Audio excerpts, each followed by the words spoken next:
we build, we grow, this land's our tower. Your community's voice is your community's power.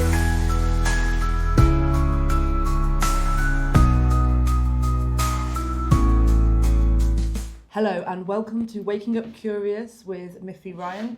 This morning I have Russell Street artist Docker with me, and we're going to have a conversation about what inspires him, what his feelings are about art, and just chat about the brilliant talent that he brings to the estate. We're going to be accompanied by flautist Francis Ryan.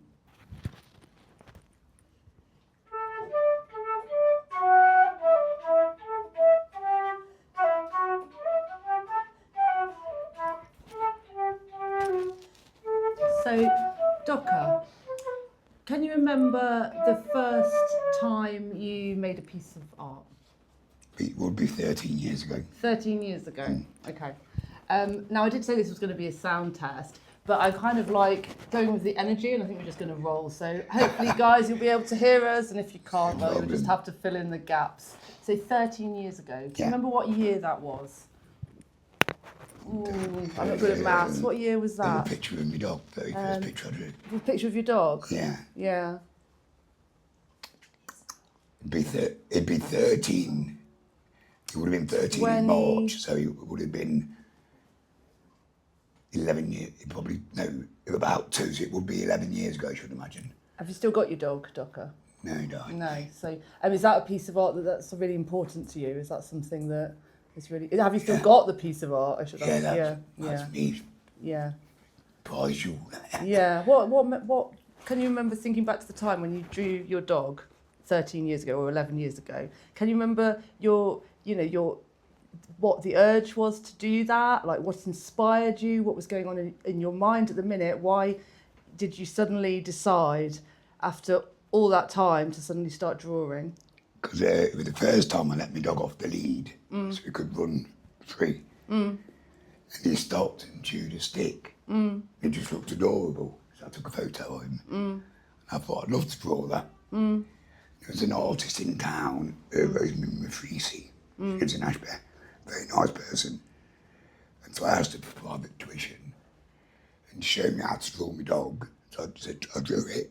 Then when I'd done it, she said, oh, she was quite surprised. And she said, who do you like? I said, well, I'm Bruce Lee mad. So she gave me a picture of Bruce Lee. She said, take that home.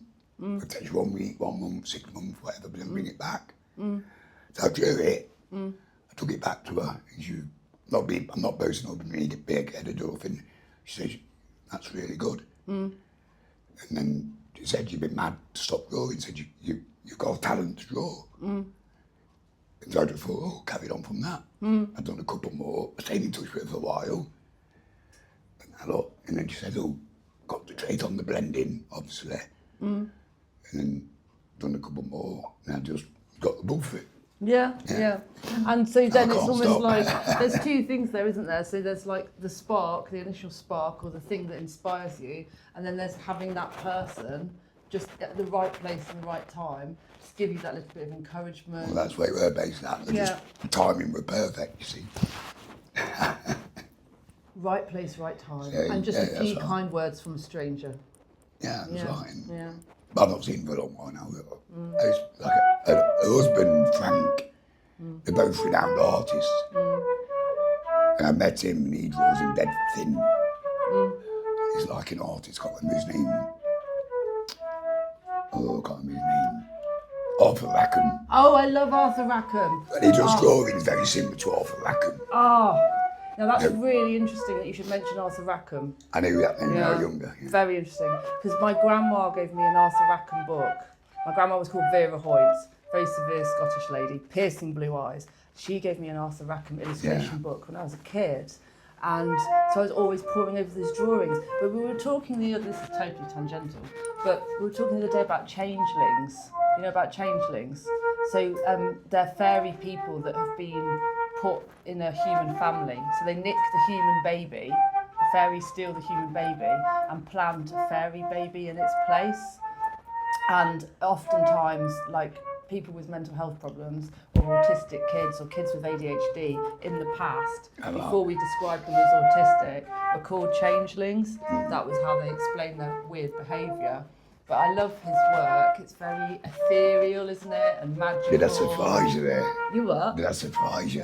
No, but you like that. No, it does a bit, because you've gone from talking about dogs and Bruce Lee Because to magic. when I was younger, I used to draw a lot like the Beano and the Dandy, just copying it. And my friend's mum was an artist, so I can always remember like when I was younger, she was drawing like thin and abstract, and I said, really "Who's that?" delicate. And it was Arthur Rackham. Oh, I see. That's how I know you. Okay, now I feel like maybe that was your first moment of Probably so, inspiration. yeah, I see imagine. your eyes light up at that memory of seeing. Yeah. Do you know the book? I'll have to show it to you. Have you seen the book Goblin's Market? No. It's very similar to Arthur Rackham, but it's by this artist called Christina Rossetti, who's Gabriele Dante Rossetti's sister. Gabriele Dante Rossetti is a like romantic artist. You know when you go in the gallery and you see these women with the really long hair and all the flowers in their hair and all that kind of. So he was all like that, but she was much darker. And Goblin's Market is this story about what happens to young girls if they go down to the river at dusk and the goblin men come out, Yeah, like a the troll. goblin men, and they give you the most delicious fruit you will ever have tasted. And then you go home and you go to sleep, and then you wake up with this craving for this fruit again. Oh. So the girls go back down to the river and the goblin men never come. And they waste away pining for this delicious fruit. And even if they do catch up with the goblin men, it never tastes delicious anymore. It tastes rotten and maggoty.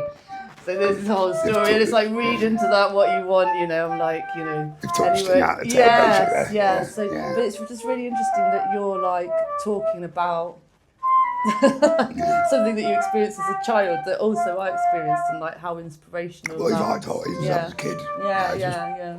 Tell me a bit about the Beano then, because you said that you also read the Beano. just, I was only young. Yeah. So my mum and dad were watching telly or something.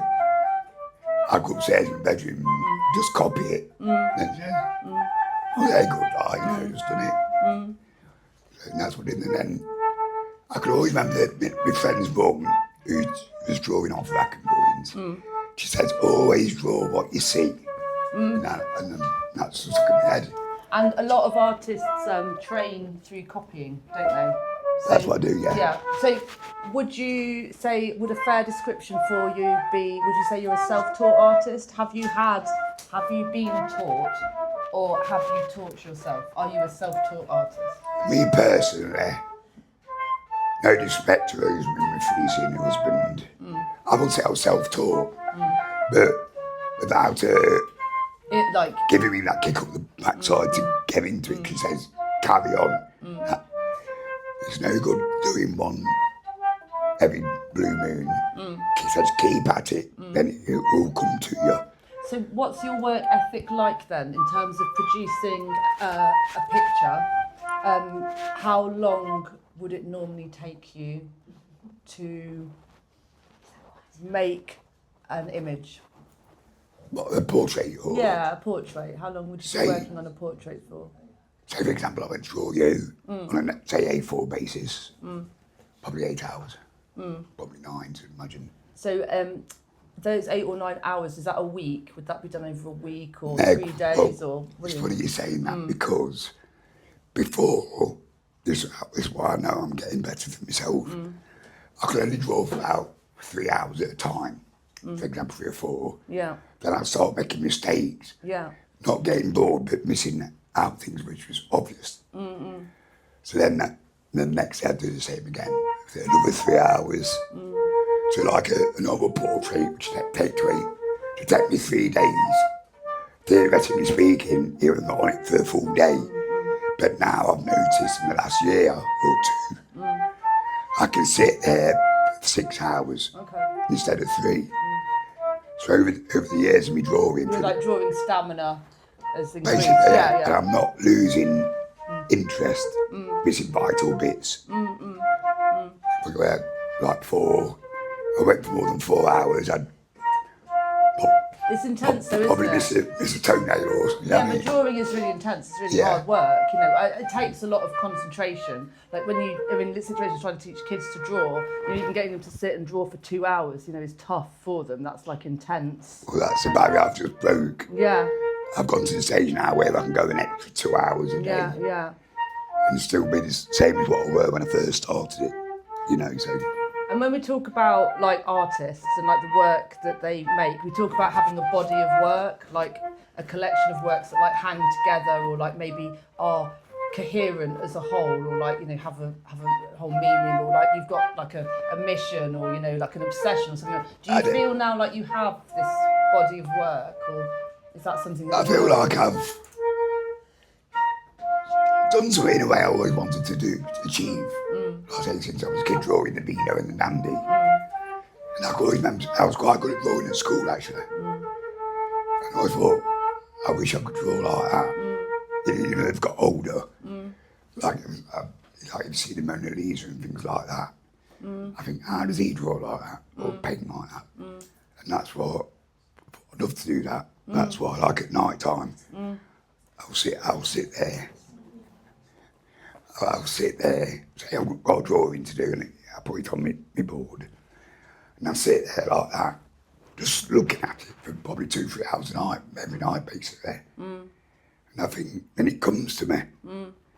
Then the next day when I draw, I remember, I was sitting there last night thinking, oh, that should be a bit more redder or a bit more darker. And that, so what you're describing is a creative process that sounds to me like it's quite consuming. Like, you know, it takes up quite a lot of your mental space. Oh yeah, that's purely for my satisfaction though, you know what I mean? Yeah. Because if you didn't sit there at night, I'm not a TV person anyway, then I can study it, because people would say, what are you doing, just sitting there like that? Well, I call it staring at the wall, yeah. Yeah, I think it's that's what it looks like. creative people do. You just need to envision, because Yeah. you're trying to create another place, aren't you, that doesn't necessarily exist. That's what I mean, that's why I just sit there studying it. Then it'll come to me the next day. I think I can remember last night, give me this bit of shading all year. Or, so what I did do when I first started drawing animals, I drew a cheetah. I put some main right here. It's so plain and simple. It's what made me studying it at night. The fur was going the wrong way on one side of the drawing. The fur was going the proper way down, and on that side it was slightly up. And it was bugging me face, and I couldn't put my finger on it what I'd done wrong. I thought the fur's going the wrong way.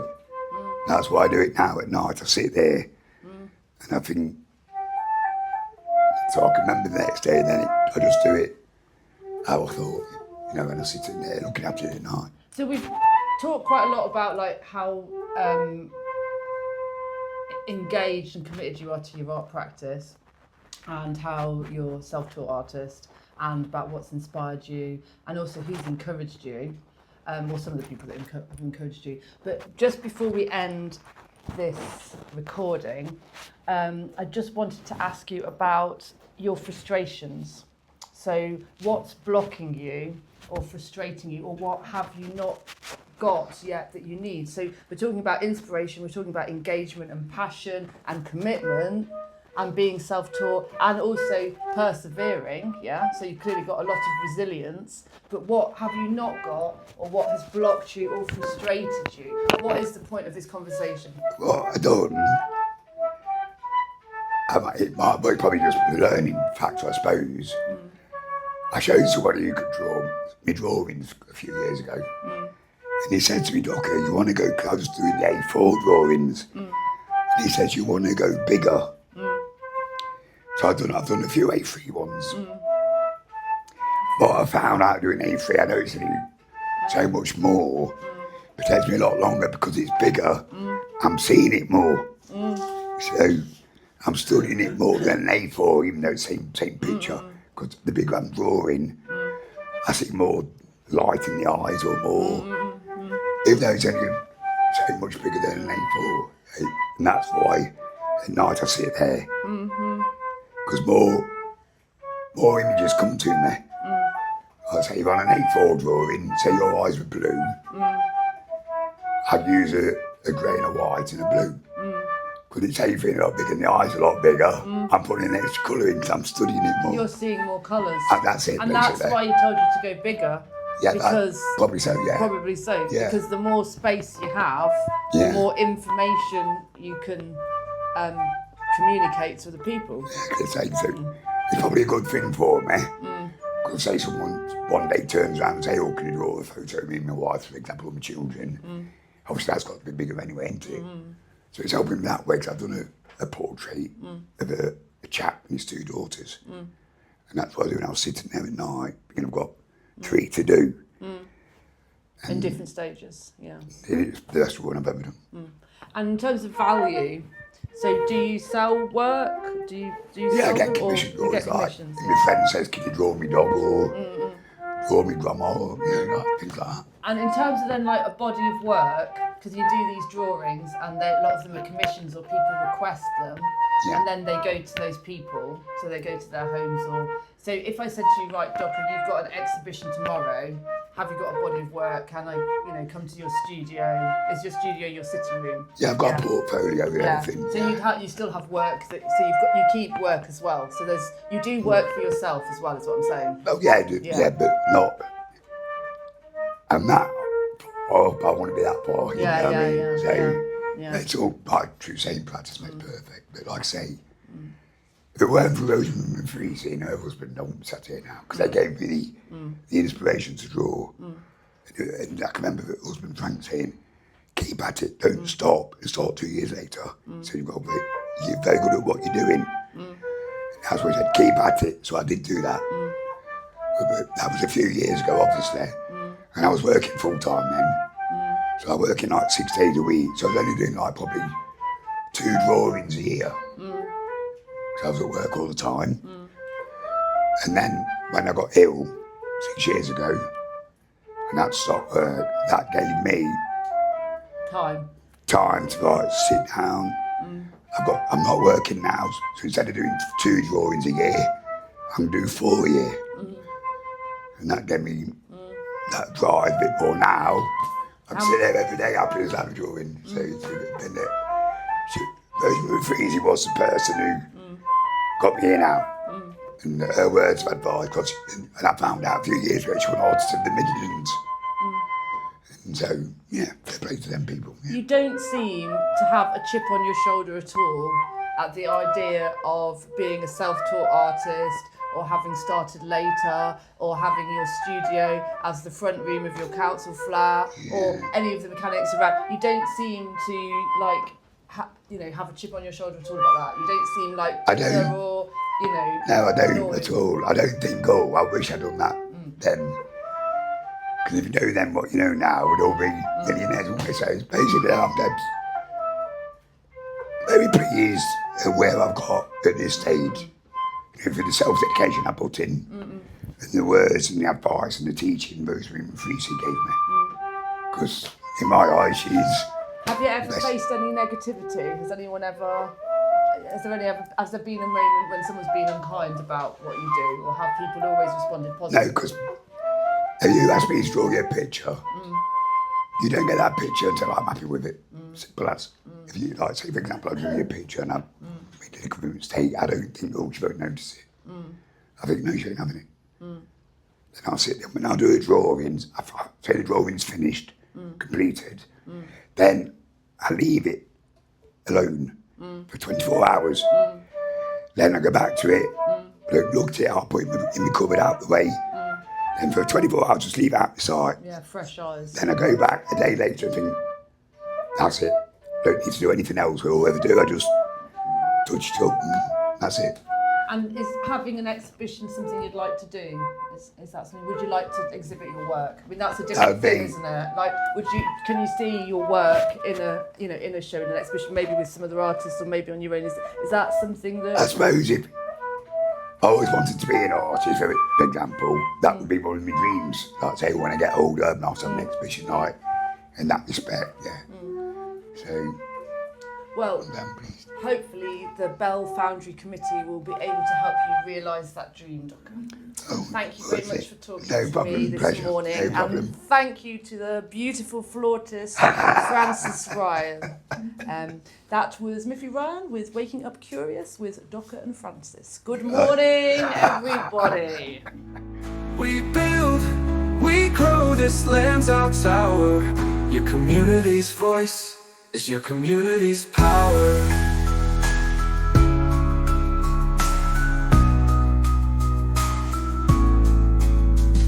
The streets we walk are paved with dreams. Every corner whispers, nothing's as it seems. We love you, Docker. Docker, Docker. Docker. Down on Russell Street he walks so proud, the king of the pot calls in every crowd. Docker in his glory shining so bright, with serious Q they rule the night. Oh, Docker, the king of the lane, lost his puppet, found joy in the rain. Serious Q now by his side, together they own that Russell vibe.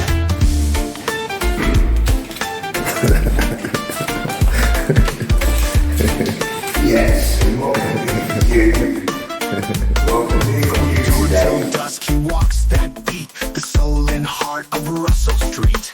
People cheer as they see him stride, the king himself with his partner in pride. Oh, Docker, the king of the lane, lost his puppet, found joy in the rain. Serious Q now by his side, together they own that Russell vibe. It's coming, wait. From dawn till dusk he walks that beat, the soul and heart of Russell Street. People cheer as they see him stride, the king himself with his partner in pride. Oh, Docker, the king of the lane, lost his puppet, found joy in the rain. Serious Q now by his side. Go on then. Go on then.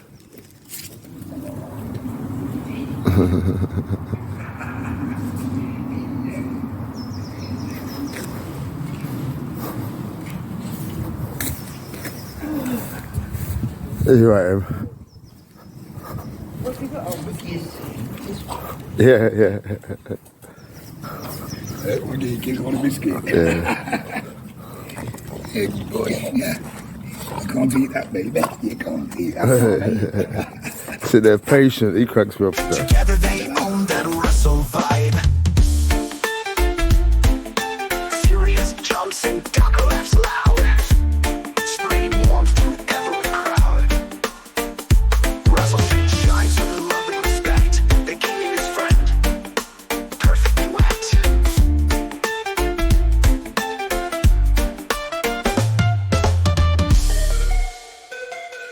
We love you, Docker. We love you, Docker. On Russell Street, footsteps loud, heart steady. Docker rolling deep, arms open, hands ready.